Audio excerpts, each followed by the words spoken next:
Samir, nuevamente lo molestamos para hablar sobre la temática lobaterense, cosa que nos apasiona a nosotros. Y veníamos hablando, cosa que nos ha pedido muchos representantes y muchos muchachos, ir refrescando un poco las generalidades de Lobatera, ¿no? Su abecedario. Estamos tocando esa fecha histórica de 1593, lo que fue la fundación de Lobatera por parte de este colono español Pedro de Torres Vera. Bueno, un saludo nuevamente. Aquí, pues como bien lo has dicho, en estos temas que nos apasionan y a los cuales pues hemos dedicado tanto tiempo. Y sobre ese tema, pues es bien específico decir que fecha de fundación exacta, de tener día y mes, lamentablemente no tenemos, solamente conservamos el año, que fue 1593, que fue ese año, a través de un documento que se conserva de 1634, donde el yerno de Torres Vera, el esposo de la hija, ratificaba ante el gobernador de Mérida y decía: yo estoy en posesión en este momento de las tierras que pertenecieron a mi suegro Pedro de Torres Vera y que él adquirió por establecerse allí en 1593. Ese es el único dato, pues punto de referencia que hemos tenido. Los últimos datos es que Pedro de Torres Vera vivía entre San Cristóbal y La Grita, se casa en La Grita con doña Ana Pérez del Basto, y a través del Camino Real pues divisó lo que nosotros llamamos con mucho cariño el Valle de Lobatera, y le gustó esa tierra y se estableció allí, estableció un hato de ganado, estaba despoblada, ya los aborígenes, la mayoría se había marchado hacia las sabanas de San Juan de Colón, hacia los llanos del sur del lago de Maracaibo, y esa tierra había quedado despoblada, y entonces establece su casa de habitación, hacienda, hato y capilla, que es un aspecto muy importante porque si sobre algo gira la población lobatera, sus orígenes, es en torno a la capilla de la hacienda y en torno a la imagen de la Virgen de Chiquinquirá, que comienza a concentrar población. Y algo muy importante, lo funda en un cruce de caminos que ya también nos dice: oye, esto es una parada, esto es un sitio de descanso, entre el camino que comunicaba a la villa de San Cristóbal y La Grita con el lago de Maracaibo. ¿Qué pudo haber visto Pedro de Torres Vera en esos momentos para pedir o solicitar estas tierras? Yo creo que tres aspectos. El primer aspecto, visualizó a futuro que era un punto de comunicación, o sea, un nudo neurálgico donde, así como alguien establece un comercio, un centro, junto a una carretera, porque tiene visión de que, oye, por aquí pasan visitantes, pasan personas conocidas, comerciantes, etcétera. Entonces, el primer motivo es comunicacional, o sea, se posicionó en el punto donde se unían los caminos de entrada y salida del norte del estado Táchira.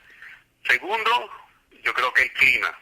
Es un clima donde no tiene los rigores de la lluvia, como lo puede tener San Cristóbal, otras partes de montaña, y es un clima que tampoco tiene los rigores del llano, es intermedio. Yo creo que eso es especial. Y tercero, la amplitud que tenía en ese momento para la crianza de ganados, como podría ser toda esta zona del norte de la población, que estaba lo que se llama el Moral, donde está la avenida, todo eso, que eran potreros, tanto para el ganado como para la siembra de la caña de azúcar y el cacao, que eran productos grandes siembras en la época colonial. El cacao de la Parada, que fue famoso en su tiempo y que creo que ya no queda ni una matica de cacao. Para ese momento, ¿qué tanto comprendía en espacio físico esa casa, esos terrenos de Torres Vera? Comprendía tanto porque era un hato de los de la época colonial que se asignaban por peonías y por caballerías, y llegaba hasta lo que llamaríamos ahora Huracá, Estación Táchira, todo ese sector comprendía todas esas tierras, lo que es actualmente el municipio, Lobatera, Michelena y parte de Ayacucho. Porque en el documento de 1634 la familia adquiere o solicita los terrenos ya de las llanuras del Guaramito, y eso ya nos dice que la hacienda se extendió por toda esa parte. Y eso es lo que da origen a la territorialidad del cantón de Lobatera y del actual municipio de Lobatera. Pedro de Torres Vera fallece en el año 1610. ¿De dónde nace esta fecha, Samir? Del testamento de doña Ana Pérez del Basto, que se encuentra en el archivo histórico de La Grita, el archivo colonial, que actualmente está en la ciudad de San Cristóbal, ahí está el testamento. Ella testa el 7 de marzo de 1621, suponemos que falleció a los pocos días, y ahí especifica con quién estuvo casada. Dice, fui casada con Pedro de Torres Vera, fallecido en 1610, y tuve estos hijos, la hija mayor Felipa de Torres, el hijo menor Pedro de Torres Vera, y la hija mayor es quien hereda el hato, la hacienda de Lobatera, todas las posesiones, incluyendo el cuadro de la Chiquinquirá. Es decir, a la muerte del fundador, ¿esto lo hereda la esposa o lo hereda la hija?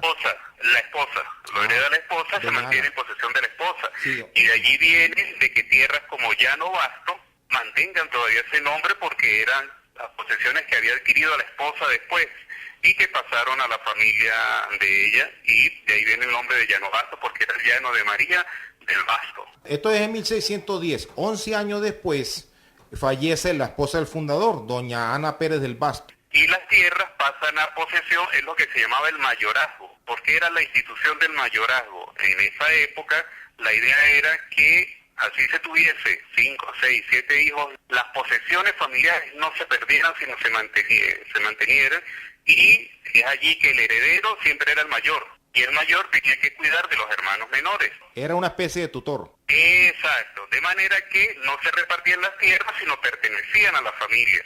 Este mayorazgo viene a desaparecer con los últimos Chacón de Torres, ya finales del siglo XVIII, principios del siglo XIX, cuando podemos ver sus nombres en el libro de la Cofradía de Nuestra Señora del Rosario de Chiquinquirá, y las primeras ventas de tierras que aparecen en el registro público de Lobatera, los primeros documentos, es donde un Chacón de Torres comienza a vender tierras, entre esas las del Moral. Ya finalizando, exacto, siglo XVIII, principios del XIX, 1805, 1806. O sea, ya el mayorazgo desaparece, porque ahora sí, fraccionaron la hacienda, y lo que era la hacienda se convirtió en el pueblo, y el resto de posesiones pues se vendió entre los habitantes. De allí que históricamente Lobatera no ha tenido ejidos, históricamente. ¿Por qué? Porque nace de una propiedad privada.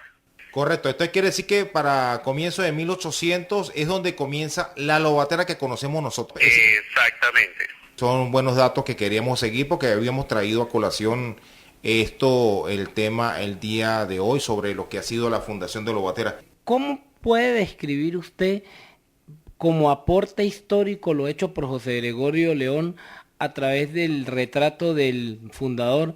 Bueno, ese es, como siempre le he dicho, el primer aporte gráfico visual de personajes históricos de la población. Hay dos personajes que José Gregorio ha llevado al pincel y ha recreado con fundamento en descripciones de personajes de la época, vestimenta, etcétera, las características tanto del fundador como el primer retrato a color que se ha hecho del padre Pedro María Morales, que fue llevado a pincel. Así que es, vamos a llamarlo una primicia pictórica, una primicia artística.